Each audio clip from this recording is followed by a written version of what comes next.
প্রতিশ্রুতির নামে মিথ্যাচার করছেন কমলা হ্যারিস, এমন অভিযোগ করেছেন রিপাবলিকান প্রার্থী ডোনাল্ড ট্রাম্প। সাবেক মার্কিন প্রেসিডেন্টের অভিযোগ সহিংসতা বন্ধ, কর কমানোর মতো প্রতিশ্রুতি দিচ্ছেন ডেমোক্র্যাট প্রার্থী। অথচ গেল 4 বছর তার দল ক্ষমতায় থাকলেও এসব সংকটের সমাধান করেনি।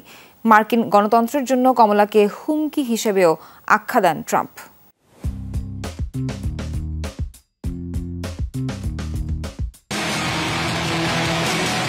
ডেমোক্রেটিক পার্টির দলীয় মনোনয়নে কমলা হ্যারিস চূড়ান্ত হওয়ার পর প্রথমবারের মতো নির্বাচনী প্রচারণা ডোনাল্ড ট্রাম্পের। তাই অ্যারিজোনার সমাবেশে দেয়া ভাষণের পুরোটা সময় কমলা হ্যারিসকে তুলোধুনো করেন রিপাবলিকান প্রার্থী।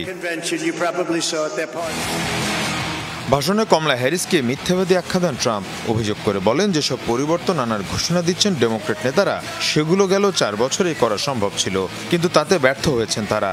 তাই আবারও প্রতিশ্রুতির নামে মিথ্যা বলি আওড়ানো হচ্ছে।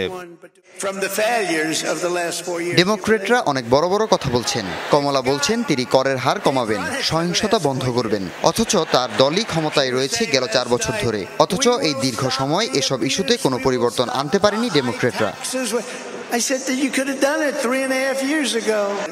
এ সময় যুক্তরাষ্ট্রের রাজনীতি এবং গণতন্ত্রের জন্য কমলা হ্যারিসকে ভয়ঙ্কর আখ্যা দেন ট্রাম্প। বলেন, ডেমোক্রেটদের বামপন্থী নীতির কারণেই ধ্বংস হবে যুক্তরাষ্ট্র।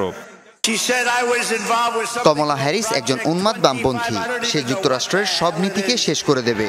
কমলা তার শেষ ভাষণে 21 বার আমার নাম উচ্চারণ করেছে, অথচ সীমান্ত কর্মসংস্থান এসব নিয়ে কিছুই বলেননি। আগামী নির্বাচন হবে মধ্যবিত্তকে রক্ষা করা নির্বাচন। 5 নভেম্বর যুক্তরাষ্ট্রে অনুষ্ঠিত হবে প্রেসিডেন্ট নির্বাচন। 1 মাস পরই দেয়া যাবে আগাম ভোট।